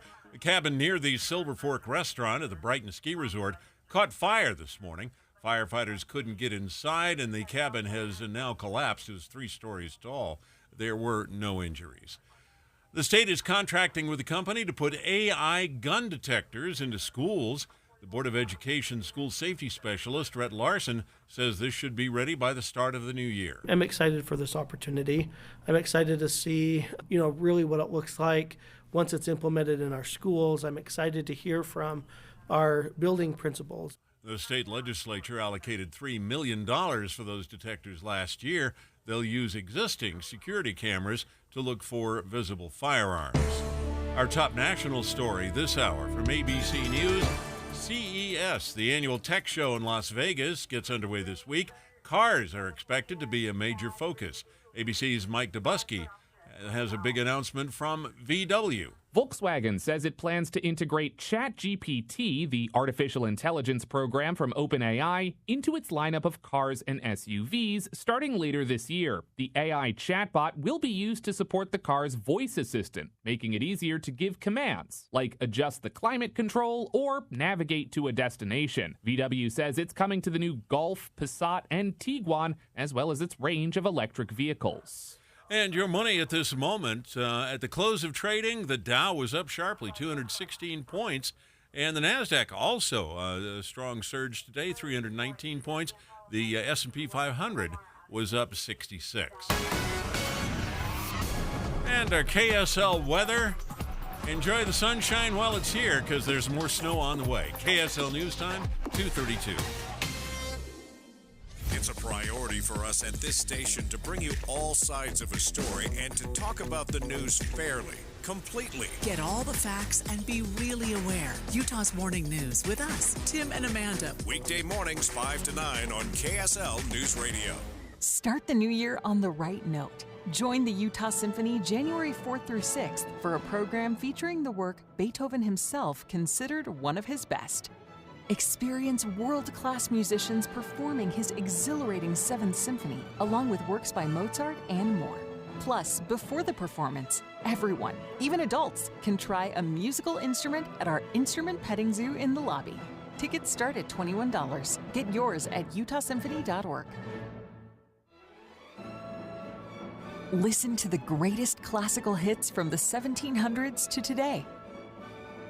The Utah Symphony's Masterworks concerts offer elegant and entertaining evenings at Marisa Brovnal Hall in the heart of Salt Lake City, featuring timeless masterpieces by Beethoven, Dvorak, and Mozart, and even world premieres from modern composers. Tickets start as low as $21. Get yours at utahsymphony.org. When you choose Performance Automotive in Bountiful, you're choosing selection, convenience, and exceptional service. 4 locations: Performance Ford Lincoln, Performance Honda, Performance Toyota, and Ford Truck Country. All dedicated to delivering you the best auto experience anywhere. Looking for your first car? Maybe you want rugged power or the stylish ride of your dreams. New or used. See it all at PerformanceBountiful.com. PerformanceBountiful.com. The Salt Lake Chamber is Utah's voice for business. Okay, that sounds great, but what does it really mean? Well, as Utah's largest and longest-standing business association, they support and champion community prosperity throughout the state. And if you're in business, well, that's a very good thing for you. Be sure to listen to the Chamber's Speaking on Business, weekdays at 7:20, 11:55, and 5:20 p.m. on KSL News Radio. Traffic and weather together, brought to you by Sinclair. Save up to 20 cents with DinoPay. Here's Michelle Rowe.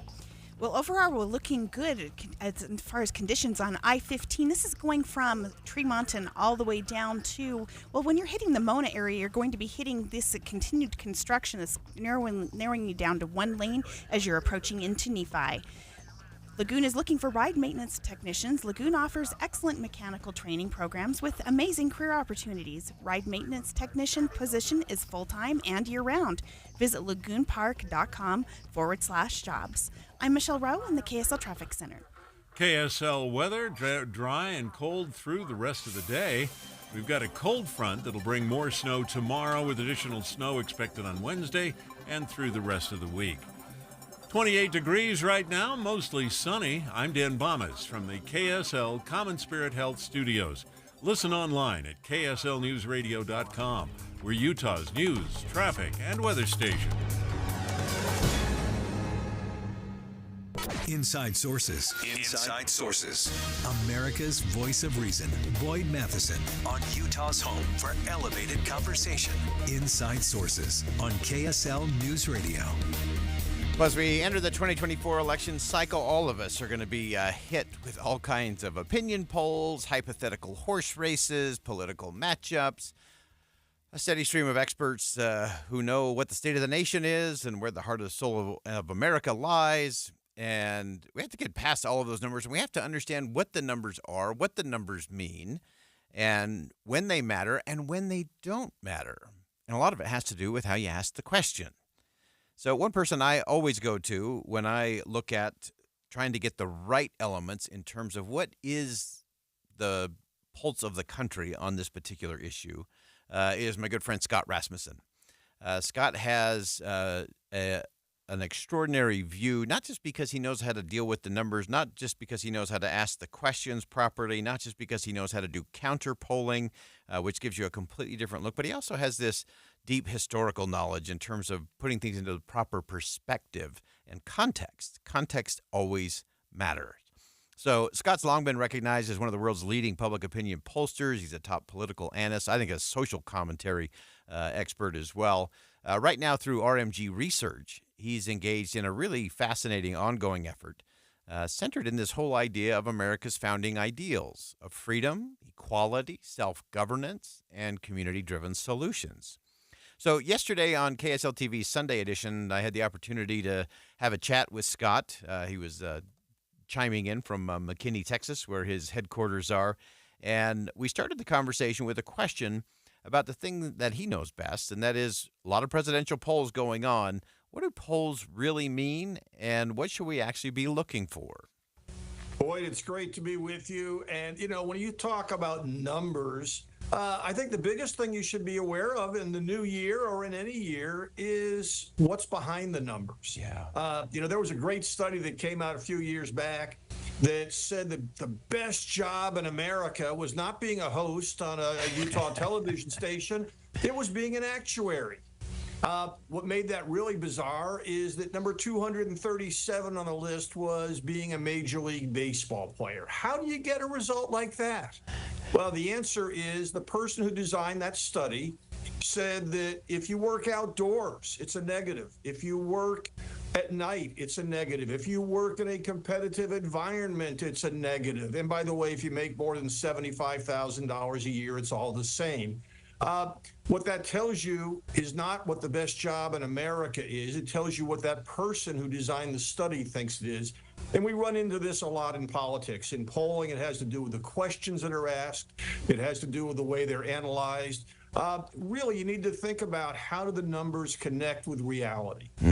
And as you look at that, Scott, and you're just so good at this counter polling and really get to the right framing of the question first on the front end. I don't think we have any popularity contest for actuaries here in the state of Utah or anywhere else in the country for that matter. But that's such an important point.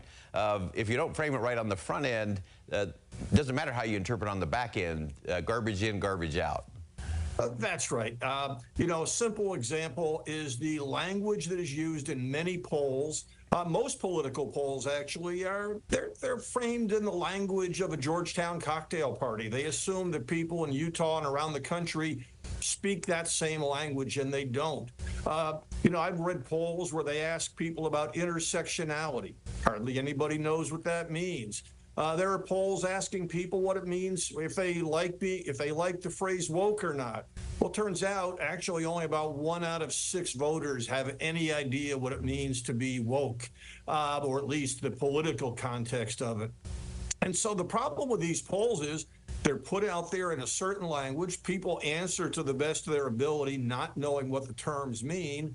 And then the people in D.C. analyze them and assume that they're talking the same language. It's just not the case. And on lots and lots of issues, you see huge gaps based on this misunderstanding. It's almost like we're two nations separated by a common language. Yeah, absolutely. And so as you look at that and as you go through this process on a daily and weekly basis, as you're analyzing information, it's a very complicated world that we live in right now, and the interconnectedness of it all makes it even more complex. One of the things that I always love about how you go about your work, Scott, is that you always bring in this element of history into it as well. Why is that so important in terms of giving us the right context in terms of where things might be going?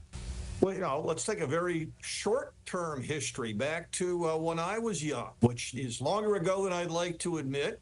But in that era, we only had 3 television networks. 93% of the primetime audience watched those networks, watched the shows. We all had the same vocabulary.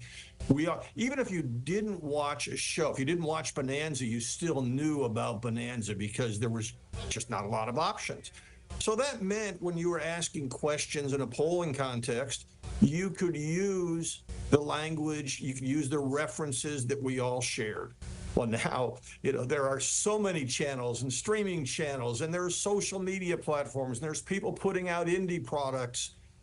We don't have that. So the first thing you have to do in recognizing the history is to, if you're looking at data from 40 or 50 years ago, that was a different world.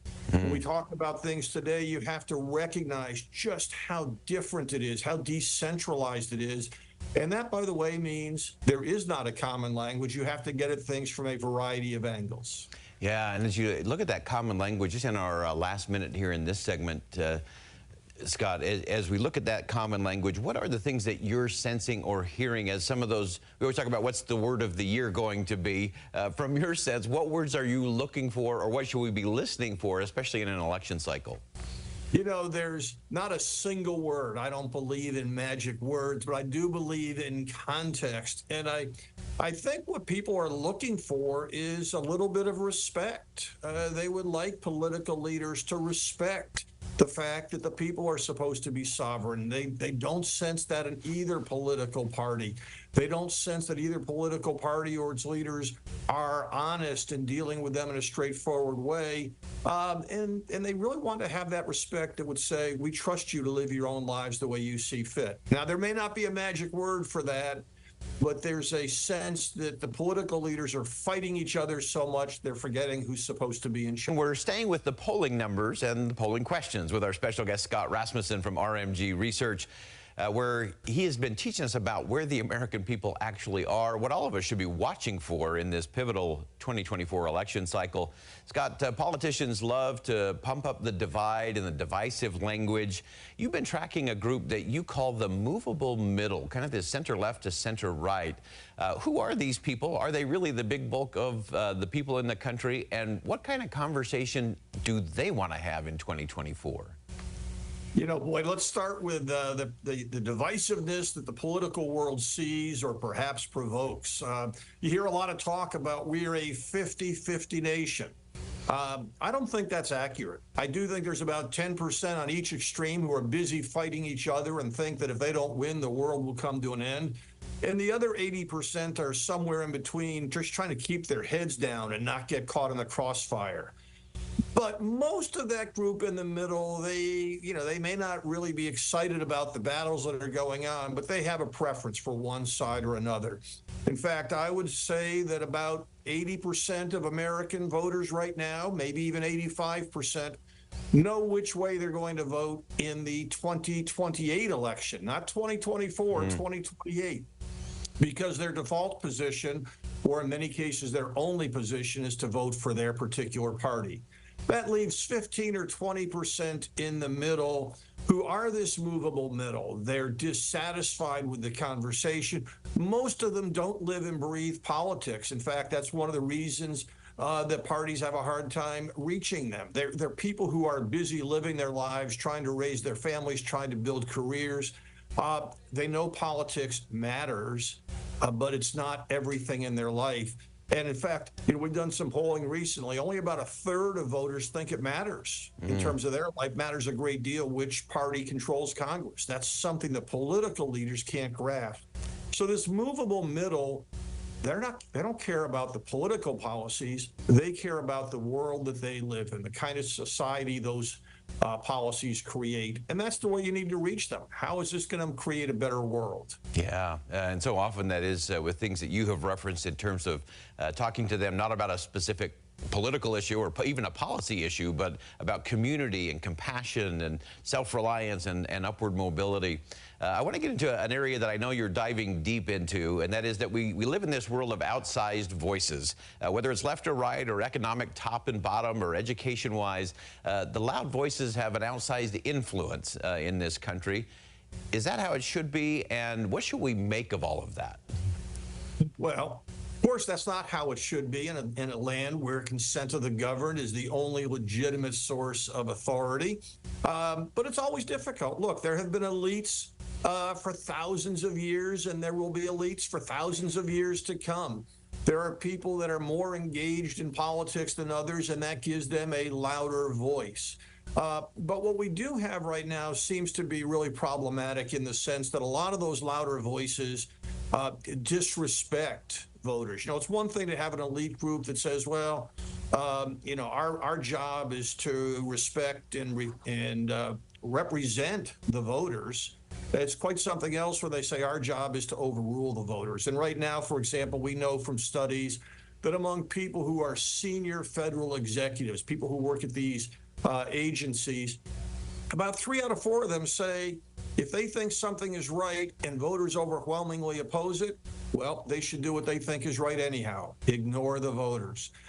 There's another group that has an outsized influence, and it defines things for the rest of us in perhaps some misleading ways. We've heard a lot about the diploma divide. People with a college degree tend to be more Democratic-leaning and more left-leaning. People without a degree, more right-leaning and more Republican. Well, the reality is the outsized voices, that real divide is not between those with a college degree and those without. It's between those with a postgraduate degree and the rest of America. Their views are wildly out of sync. And, we're going to be releasing some data in the coming months about a group we're calling the elite 1%. These are people who have a postgraduate degree. They live in very high population density areas, power centers like the D.C. area and Manhattan, and they make a lot of money. They represent 1% of the population, but they dominate the political dialogue. And quite frankly, they don't have all that much respect for voters. This is where a lot of the negativity comes from. And then finally, Scott, give us one thing beyond the numbers. What's something you're keeping your eye on as obviously things are churning up big time on both the Republican and the Democratic side as we go into primary season. Give us one thing you're keeping your eye on here just in our last minute. Well, the very first thing is what's going to happen in Iowa. I mean, we're all assuming we know who the presidential nominees are going to be for this year, and I don't think that's necessarily the case. There could be surprises along the way. It is quite possible that neither Donald Trump nor Joe Biden ends up on the ballot next November. I can't tell you that from any numbers because we don't have numbers to document how that would happen. But we do know that most voters really don't want that as the choice. So I'll be watching to see if anything pops up, starting with Iowa, that begins to raise the possibility of a different choice going forward. That's my conversation with Scott Rasmussen from Sunday Edition on KSL TV over the weekend. And we're going to stay with some of those themes that Scott raised as we look 1 week from Iowa, as we look at that important word Respect for the voter. What does that actually mean? How are we seeing that manifest? We'll take on that coming up next as we close out the show on Inside Sources on KSL News Radio.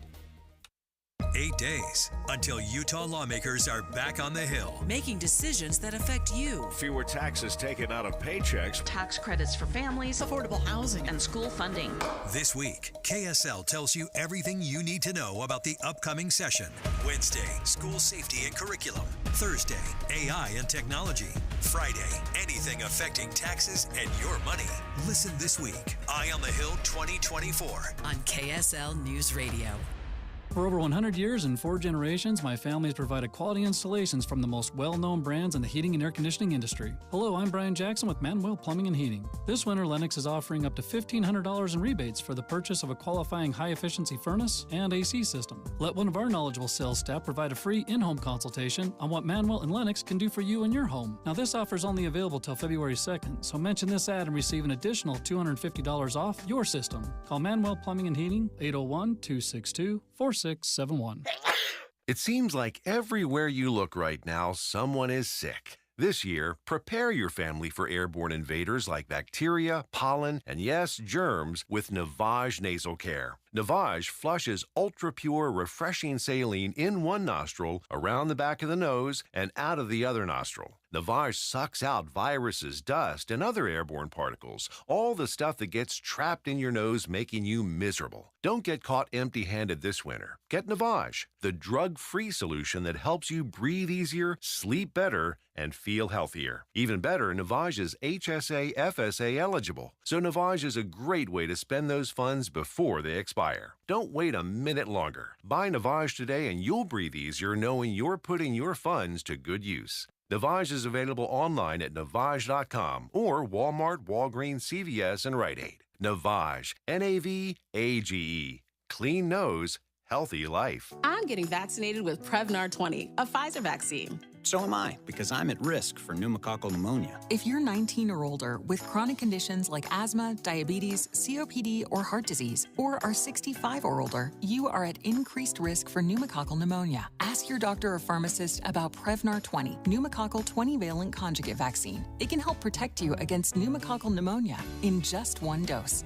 Even if you've already been vaccinated with other pneumonia vaccines, Prevnar 20 may help provide added protection. Prevnar 20 is approved for adults to help prevent infections from 20 strains of the bacteria that cause pneumococcal pneumonia. Continued approval may depend on a supportive study. Don't get Prevnar 20 if you've had a severe allergic reaction to the vaccine or its ingredients. Adults with weakened immune systems may have a lower response to the vaccine. Side effects include pain and swelling at the injection site, fatigue, headache, muscle, and joint pain. For full prescribing information, please call 1-855-213-2138 or visit Prevnar20.com. The story of the nurse and the foot pain that nearly brought him down. I feel like I'm giving people their lives back. Robert lived to take care of his patients, but he couldn't do it unless he took care of his foot pain. I have plantar fasciitis. It'll almost put you on your knees. That's how much it hurts. His own recovery started when he got fitted for arch supports at the Good Feet store. Now that I'm pain-free, I can make these people feel better. Can't beat that. Stop by or schedule your free fitting at goodfeet.com. The universal truth of women's shoes. The cuter they are, the more they hurt. You have to put your best foot forward, and if your best foot is an ugly shoe, oh my goodness. Lisanne thought she had to choose between looking good and feeling good until she got fitted for arch supports at the Good Feet store. Now I can wear the shoes that I've picked out because I like the way they Tocqueville look. in the Introduction to Democracy in America. Good Feet relieved her pain and her fashion dilemma. Stop by or schedule your free fitting.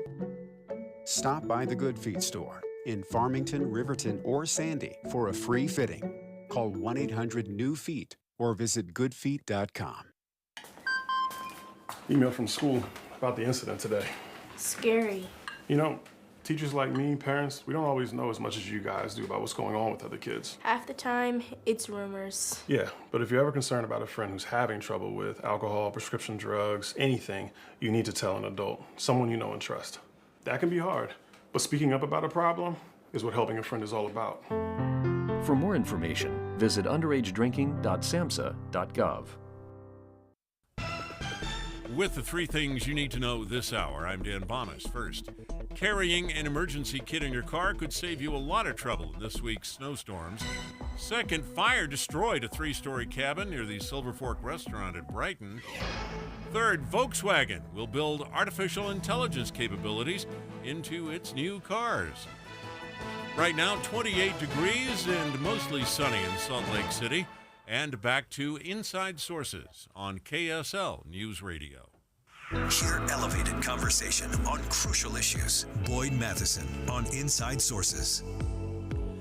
Welcome back to Inside Sources here on KSL News Radio. It's great to be with you today. As always, I am Boyd Matheson. As we round out the program, I want to finish up with a couple of interesting things that I have been kind of tracking. If you listen to the last segment of the show, we had part of my conversation with Scott Rasmussen. Of course, many of you know Scott is one of the premier pollsters on the planet, but he's more than just a pollster. He's someone who has his finger on the pulse of what's actually going on, because he's not just looking at the numbers. He does this very complicated system in terms of counter polling. He makes sure he gets to the right questions so it can be framed properly. And I thought it was so interesting that when we talked about what to be watching for, what is it that might change the dynamics, whether it's a presidential race, whether it's a gubernatorial race, a local race. And Scott said it's actually this whole idea of respect. That respect could well be the word for 2024 when it comes to politics, because so many voters feel disrespected by those in elected office. And that is manifesting itself in a number of ways. As Scott pointed out, that many of those that are in elite positions of power inside of government agencies, 3/4 of them feel that if they want to make a decision that they think is best, they make that regardless of where the public is. That they shouldn't weigh in terms of where the public is, because they know better, because they're smarter, because they get it, and average voters don't. And that kind of feeling of disrespect, that elite look-down-the-nose moment that disrespects voters, is really what the American people are exhausted and exasperated by.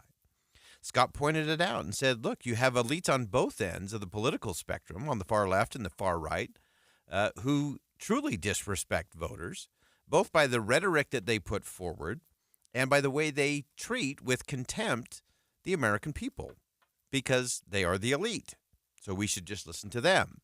And some of them, by the way, get very confused and perplexed and a little bit irritated when the American people don't follow them. I say, well, why won't they just follow me? I was trained to do this. I'm an expert. It's like, because you're going in a place where the American people don't want to go. And learning to listen, learning to be curious, learning to suspend judgment, to show restraint, those are all ways that you actually show respect, by the way. And that applies just as much to our personal relationships as it does to our politics. Show respect. If you show respect for someone, you're going to listen a little differently.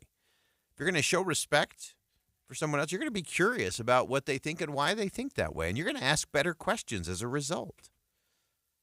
When you have a difference of opinion, doesn't mean you have to go into a pejorative-laced rant about how awful, horrible, and terrible they are. No, show respect. And you can disagree.